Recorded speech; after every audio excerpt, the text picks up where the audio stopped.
l'opposition progressiste. La structure politique coordonnée par Jean-André Victor en appelle en ce sens à la mise en place d'un gouvernement de transition pour préparer l'après-Jovenel.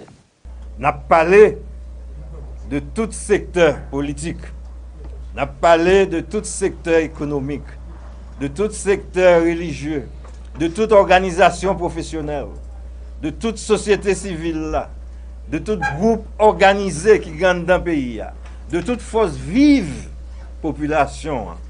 Pour comprendre, on a traversé un moment qui est inquiétant là dans le pays. Et moment ça, Jean nous proposait pour nous faire face à lui de manière pratique et concrète, c'est mettre pressé en place, ça nous relève une autorité nationale transition.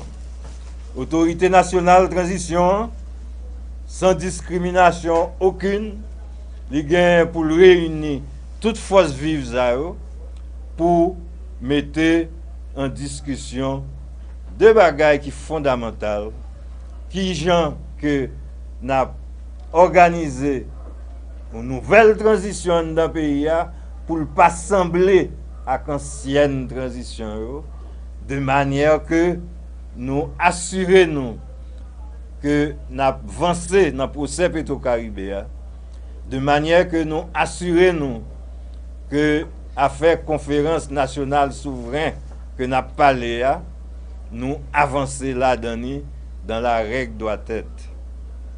Et sous base ça, appel la lancée, et nous connaissons que c'est mobilisation qui crée nous. Donc c'est mobilisation qui peut sauver nous. Mobilisation au contraire, c'est lui-même qui peut créer stabilité politique dans le pays.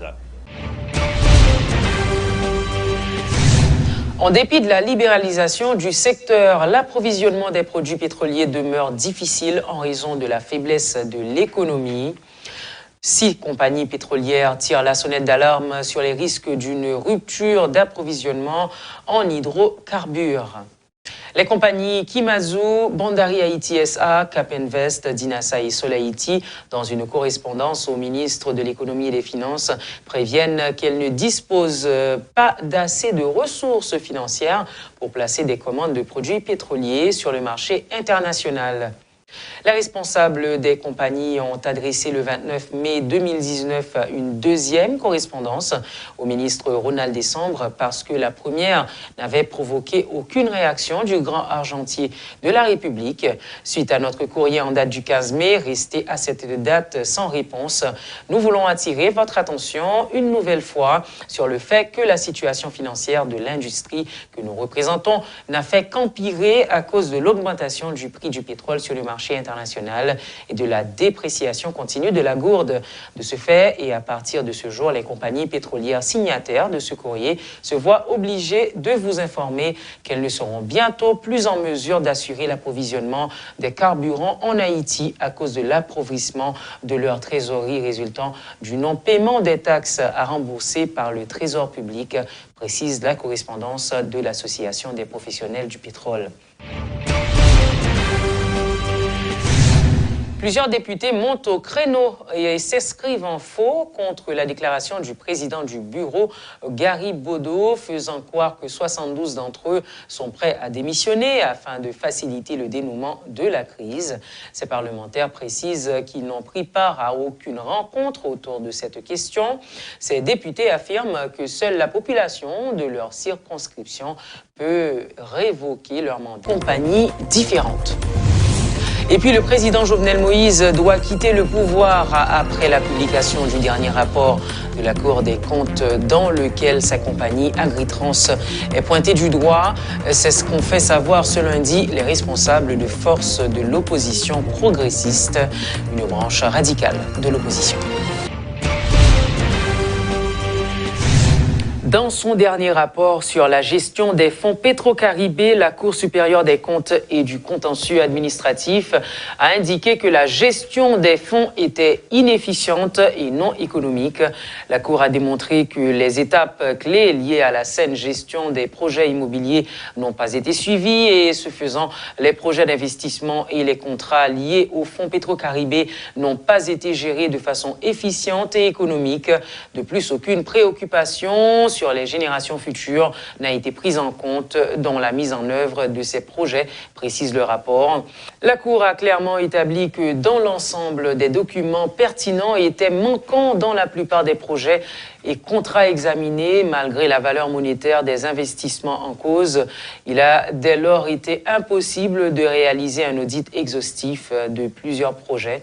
Compte tenu de cette gestion inefficiente, la Cour recommande aux autorités compétentes d'engager les réformes structurantes afin de s'attaquer aux causes des pratiques déviantes et ainsi changer ces pratiques ayant permis de telles défaillances émergentes. Cette réforme approfondie porterait notamment sur l'élaboration des projets de développement, leur gestion et surtout l'octroi des contrats pour la mise en œuvre de tels projets. De plus, la Cour recommande que des travaux en profondeur soient menés pour évaluer et rendre compte aux citoyens ainsi qu'aux autres parties prenantes du montant de la dette de la République d'Haïti envers la République bolivarienne du Venezuela au 30 septembre 2016. Notre collaborateur Luc Nergaro a suivi pour nous ce dossier et il nous apporte les dernières réactions qu'a suscité cette information.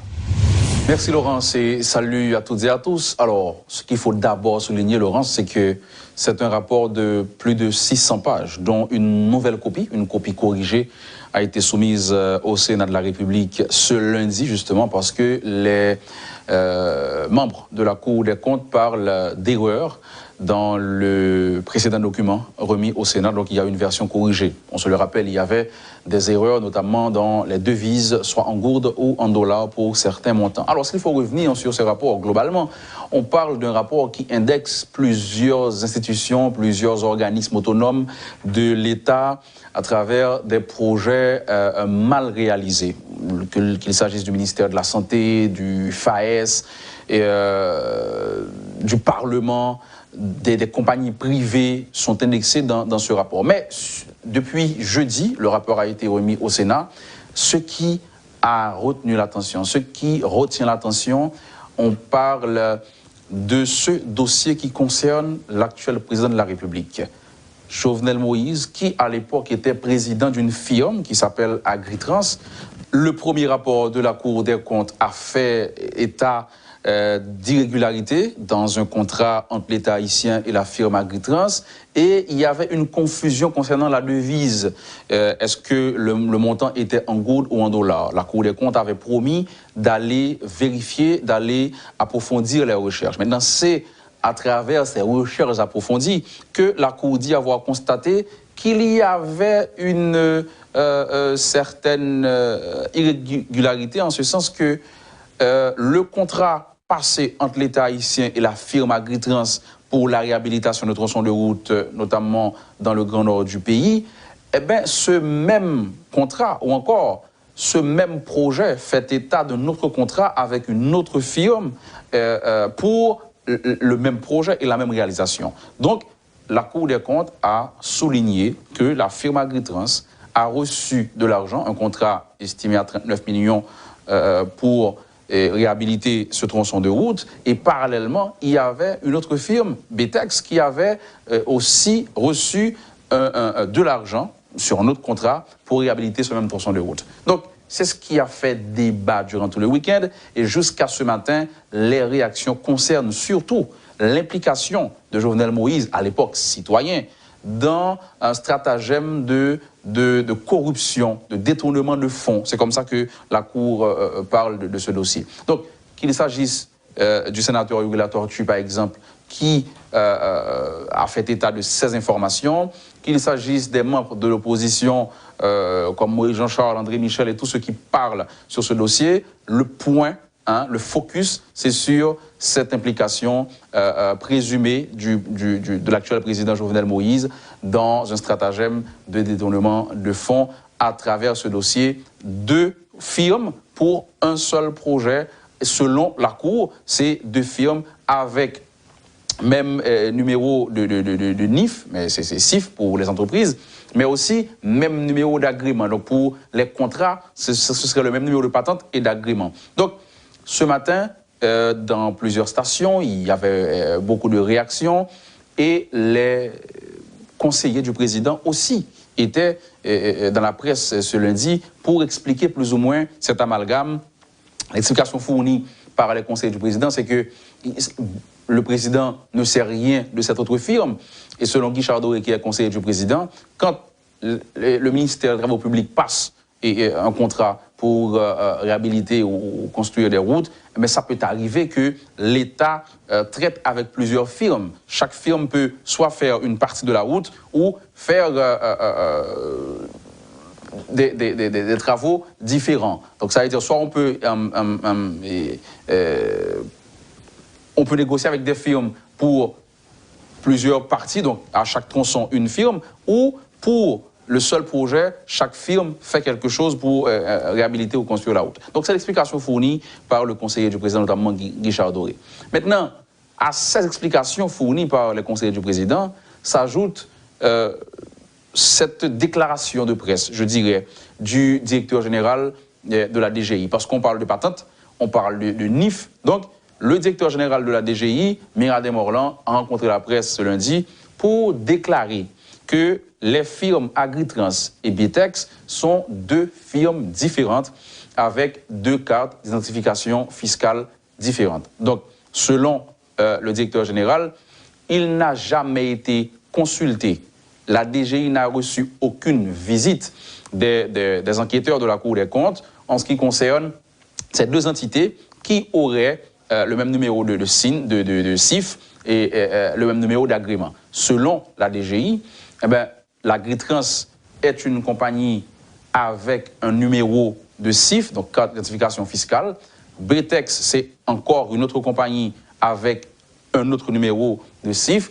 Donc c'était une déclaration de presse, il n'y avait pas de question, on n'a pas pu demander au directeur général à quel moment est-ce que l'autre firme Bitex a été créée, est-ce que Bitex a eu un contrat avec l'État haïtien et à quelle période est-ce qu'il a eu le contrat. On n'a pas pu poser ces questions, mais des questions cruciales quand même pour plus d'éclaircissement. Mais ce qu'il faut retenir, c'est que Miradé Morland estime ou encore affirme que Agritrans et Bitex sont 2 compagnies distinctes, différentes. Aussi la version contenue les conseillers du président de la République, Jovenel Moïse. Donc, mis à part ce focus sur ce contrat passé entre l'État haïtien, Agritrans et Bitex, il y a quand même d'autres faits. Par exemple, le Fonds d'assistance économique et sociale, FAES, qui généralement met en œuvre les programmes sociaux. Et ces programmes sont indexés dans le rapport. Selon la Cour des comptes, beaucoup d'argent ont été dépensés, mais vraiment pour des programmes bidons avec des bénéficiaires fictifs. C'est ce qu'a révélé la Cour des comptes. Il y a aussi de l'argent dépensé dans le domaine de la santé, pour la construction notamment d'un hôpital à Martissan, l'hôpital semi-continental. Et par rapport aux travaux réalisés, la Cour estime qu'il y a irrégularité dans les décaissements. 100% de l'argent a été décaissé. Par contre, les travaux sont inachevés. Donc voilà, et quelques irrégularités soulevées par la Cour des comptes. Et aujourd'hui, le débat, c'est que faire? Le rapport est là. Les pétro-challengers exigent la Cour des comptes de venir avec des arrêts de débat. Certains estiment qu'il y a des manquements, ça veut dire qu'il y a des personnes qui ne sont pas indexées ou encore des projets qui ne sont pas indexés. Certains estiment qu'il y a quelques faiblesses dans ce rapport. La Cour serait en train de protéger certaines personnes selon des commentaires, des gens qui estiment qu'il y a quand même des projets qui ne sont pas indexés dans ce rapport et des personnes qui ne sont pas inclus dans ce rapport. Maintenant, les pétro-challengers veulent marcher. C'est le 9 juin, ils veulent lancer la grande mobilisation maintenant pour la dernière phase de cette bataille, pour réclamer la restitution des fonds pétro-caribés.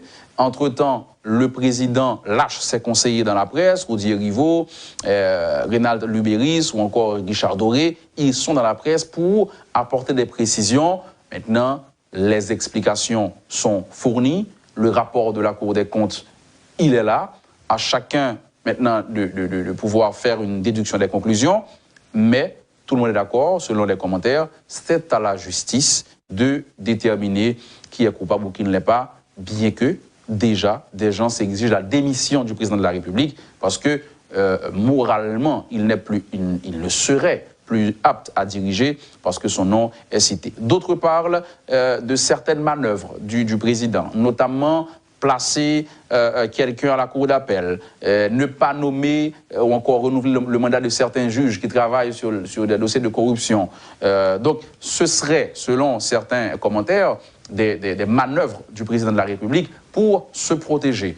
Mais jusque-là, il faut attendre que la justice fasse son travail, Laurence, par rapport à ce rapport de plus de 600 pages, comme je l'avais dit, avec beaucoup d'institutions indexées, mais le focus est mis sur le président. Mais pour cause, il est le chef de l'État aujourd'hui.